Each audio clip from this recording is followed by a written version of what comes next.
Well, hello everyone. It's Wade again for our weekly video announcements and devotional. First of all, I want to thank everyone for asking about my father. Bless his heart, he had to get off his arthritis medicine, and boy, his wrists are swelling up, and he's hurting, and everything is painful for him, even just opening a door. So continue to pray for him, and then we'll keep going. By the time you see this video, we'll have a meeting with the radiation folks who are going to zap him on his right ear or in front of it, that gland where the cancer is. So continue to pray. Can't get enough of that for him, for Grant Cruz, and he's looking forward to starting those treatments. And people are a little bit surprised that they haven't started yet, and there are a lot of hoops to jump through before they can do that. They still have to create a mask for him that will hold his head down and things like that. So continue to pray. I leave Thursday this week. I'll leave really early Thursday morning. I'll try to get out about 4 a.m. and drive to South Carolina, where Rachel is with her mom and sisters and all. I think at least one of the sisters will be gone by the time I get there, one of my sisters-in-law. But I'll get to see some others, and then we'll run around South Carolina a little bit. This will be really the first vacation I've had in over a year, so we'll do that. That'll be fun, which means I will be out on the 17th.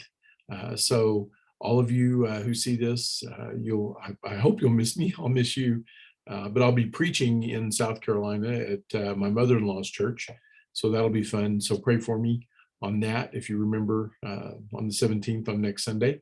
And then I will be back on Sunday the 24th. So with that said, that just gives us 2 more Sundays to buy tickets and help sell tickets. If you'd give Jessica, I would appreciate that greatly, for our big Leisure Live Wires event coming up on Friday the 29th. Tell your friends, buy extra tickets, just keep encouraging people and putting the word out. That would be great. So our devotionals are going to be fairly short, and my goal or my desire on these is that it just kind of makes you think and spurs you on and kind of does that stuff. So I can't think of any other big announcements. We have some things coming up in August that especially for leadership training and our kickoff Sundays and Connect Sunday, whatever, all sorts of things. Everything kind of comes back up in full swing in August. We have, our equip classes and all the different things that go with our normal church routine. We get out of the summer and back into, a regular fall, spring schedule. So we have a lot of things coming up. One thing I did want to say, I may have mentioned a few times that we were looking at having a senior adult revival in November. Well, because of some upcoming announcements that I can't divulge just yet, we're gonna hold off on that. We're not gonna do the senior adult revival in November.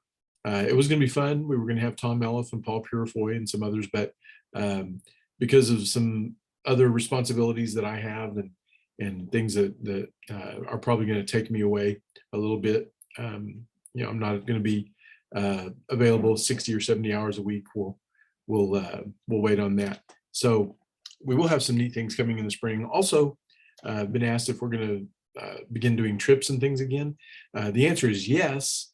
I don't know when. I do know how. It'll be different. It won't be, the money won't come through us. We'll go with somebody that already does it. We won't reinvent the wheel and create our own package. We'll go with the Keith Butlers of the world and folks like that do it well and do it all the time and are proficient. And we don't have to chase down any of the money or the tickets or the accommodations, and we can just buy it prepackaged. So it's kind of like making cookies from scratch, or just going to Sam's and buying a box. So that's what we're going to do. Today's devotion, I wanted us to go through the beatitudes. Now, the Sermon on the Mount, pretty cool, chapter 5, 6, 7 in Matthew. So much comes from that. we're actually probably going to camp out in the Sermon on the Mount, these 3 chapters, for the next year. That's probably where all the devotions are going to come from. Huge deal, paradigm shift. Not God's not shifting his paradigm and his perspective. We had drifted. Man had drifted away and had gotten pharisaical and legalistic, and focused on the letter of the law instead of the intent. And Jesus said, "I didn't come to abolish the law, but to what? Fulfill the law." So he's the full fulfillment of the law. So he's kind of starting to turn into a rock star a little bit, and large crowds are gathering around him and following him. And verse 1 of chapter 5 in Matthew says, when he saw the crowds, he went up on the mountain, and after he sat down, his disciples came to him, and then he began to teach them, saying. So his disciples are right around him. He's speaking to his disciples, but he's speaking in a way that the whole crowd hears. So here are the Beatitudes. Let's start with those. Chuck Swindoll has a good take on the Beatitudes. We'll be in the Beatitudes for the next couple of months. There are 9 of them. So listen, you've heard them before, but I'm going to repeat them anyway.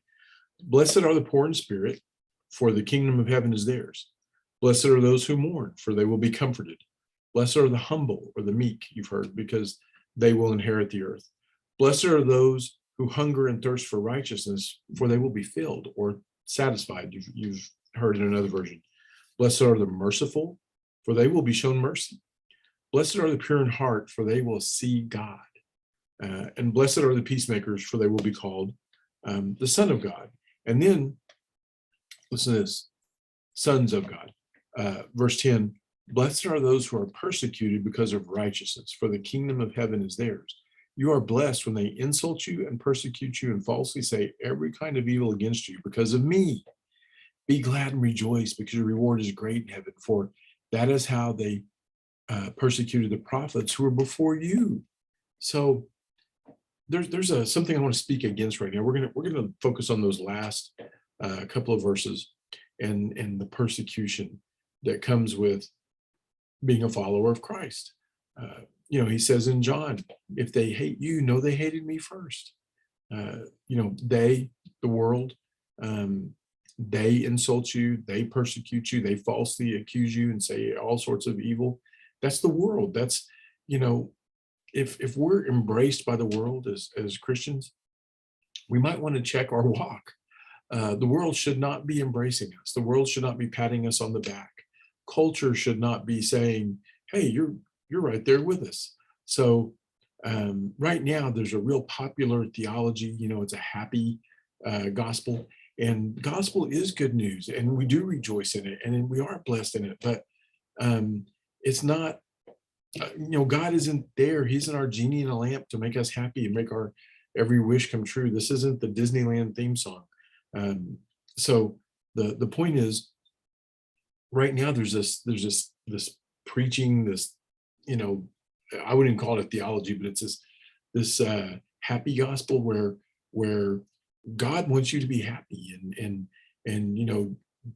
be your best today and get your best life now, make every day Friday, and all this kind of junk that's out there.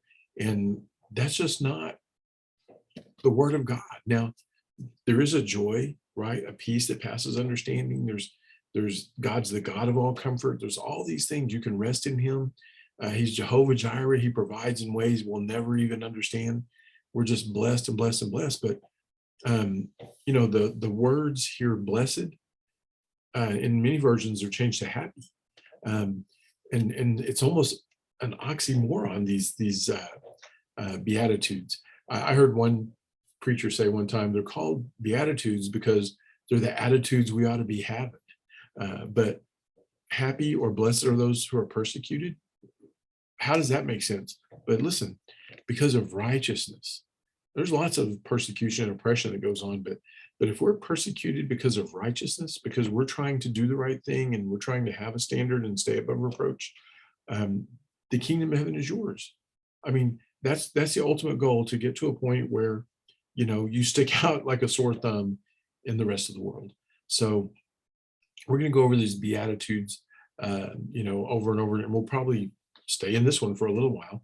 But just understand that the world loving you. I said this before in a couple of videos, maybe, but I can tell you this: if Satan's not nipping at your heels, you're probably walking the wrong direction.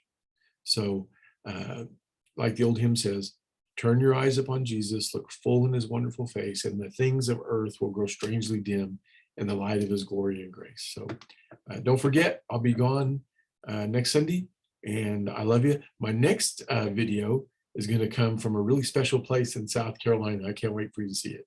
Talk to you later, and have a blessed week.